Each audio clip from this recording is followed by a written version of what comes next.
Hi, it's Simon from VeloVision here. I'm joined by Phil and Fran from VeloVixen. We're going to talk today a little bit about women in cycling.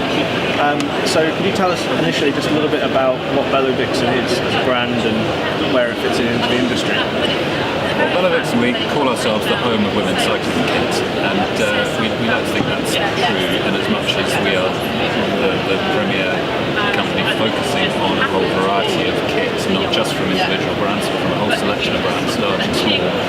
And we've been around for 5 years. It all happened on the back of my wife Liz and I. We spent the whole of 2010 riding on bikes through South America and North America. And we realised at that point that there was a very scarce resource for female cyclists when it came to kitting yourself out.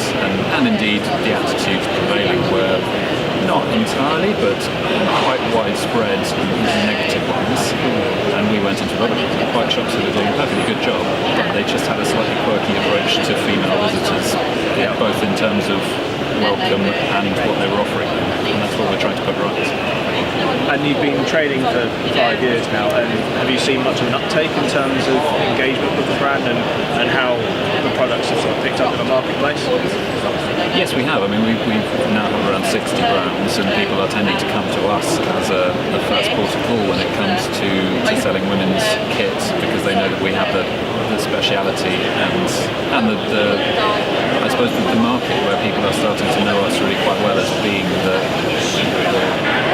flag flyers for women's cycling and good kits, not just the expensive stuff, but also the entry level stuff, which we're trying to get that balance right. And then within cycling, there is maybe that traditional viewpoint that it is a men's thing and sort of a light for weekend warriors. What do you guys say to that in terms of the opportunities for women to get involved? Well, I think they're increasing rapidly, basically. So there are still some old school attitudes like that. But I speak to women quite a lot on the phone that phone up for advice about kit. They tell me what they want, and generally we have quite a good conversation about clubs are growing. They're getting more and more friends and females into riding, and there's bigger female-specific events out there now. So I think it's kind of grown rapidly, probably maybe from the Olympics with Lizzie Armistead, as she was then, winning the first medal of the London Olympics, was probably had quite a big impact. And it's just we notice it's progressing rapidly, kind of all the time, isn't it? And it goes right from the top to the bottom. The likes of Lizzie Armistead and Vicky Pendleton and Joe Rouse and Laura Trott, these are all household names. Whereas if you said that 10 years ago, that there would be a good clutch of female iconic figures that people would look up to, male and female, people would have thought you were mad. They would have said cycling, it's a niche, nobody really does it except for slightly quirky weekend characters. And that's all changed enormously, but it trickles down, and we now come across a lot of very well taken up and very well respected events for the grassroots level, where 600-700 people participating, and these events are selling out.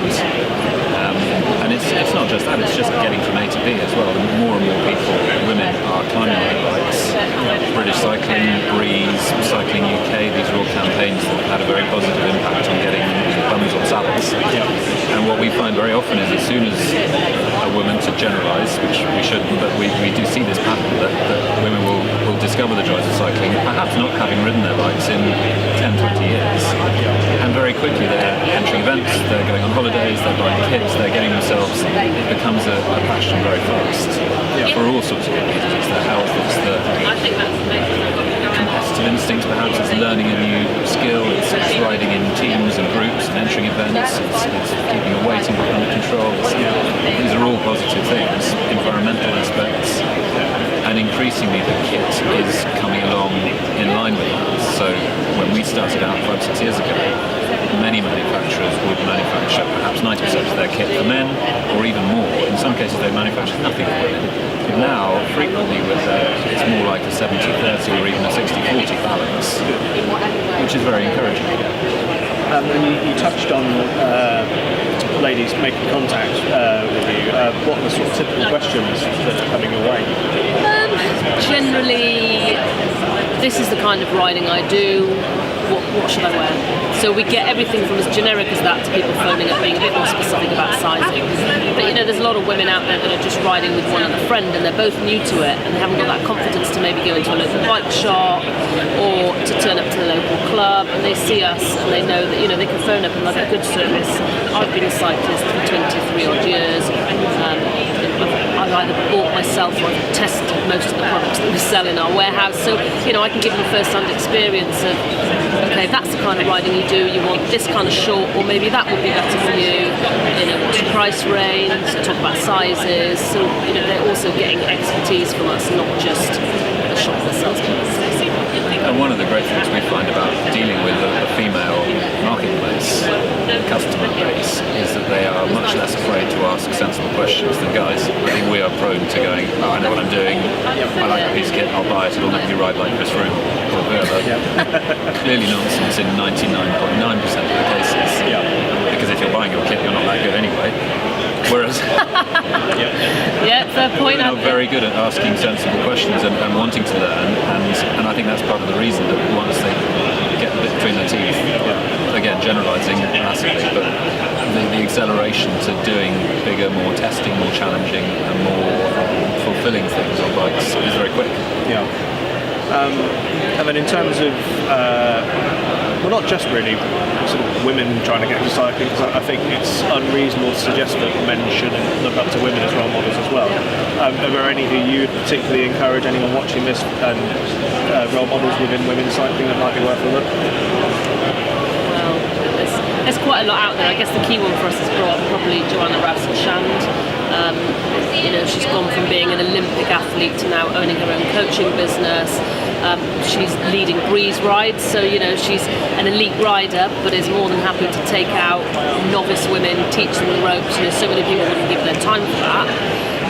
But also from a male perspective, Mark Cavendish is excellent at promoting female cycling. There's recently been a thing on the internet and social media really about the fact that he's often tweeting about the women's races. And he was interviewed about that and said, well, what do you think of women's cycling? And his response was, it's cycling. It's not man cycling, it's not women's cycling, it's cycling. I see a good bike race, I tweet about it. Doesn't matter what so I think also he's excellent in relation to promoting women's cycling, because he's got over 1 million followers on Twitter. If he starts saying what an epic race, then people start thinking, oh, I'll watch that, and we're getting better and better with the live coverage of women's cycling. Having recently had La Course on and the Madrid Challenge at the end of the Vuelta.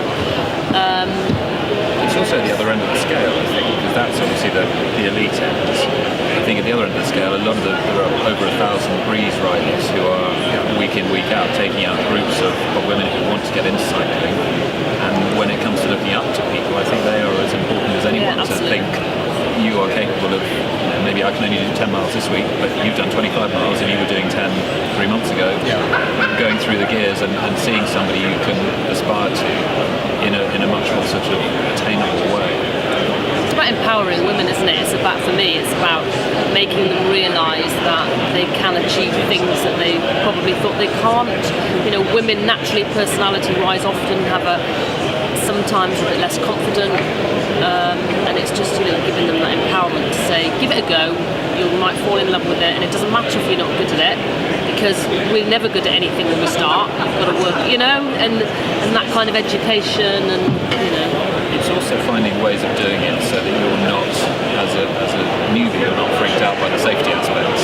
And time and again, that comes up as being the biggest reason women won't ride a bike. Men also to a degree, but men are more sort of, how would you say?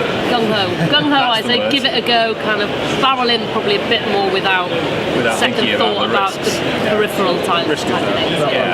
And obviously the more it's a bigger subject, the more urban infrastructure and sort of cycleways and that sort of thing blossoms, which takes a generation or two. It doesn't happen overnight. But that every time there's a step forward in that respect, there will be more female bums on saddles taking advantage of it. Excellent. Well, thank you very much for your time and best of luck with it, because I think it's a really valid, important thing in cycling. We really push it and make sure that we know that they're welcome and a great addition to it. Thank you very much. Thank you.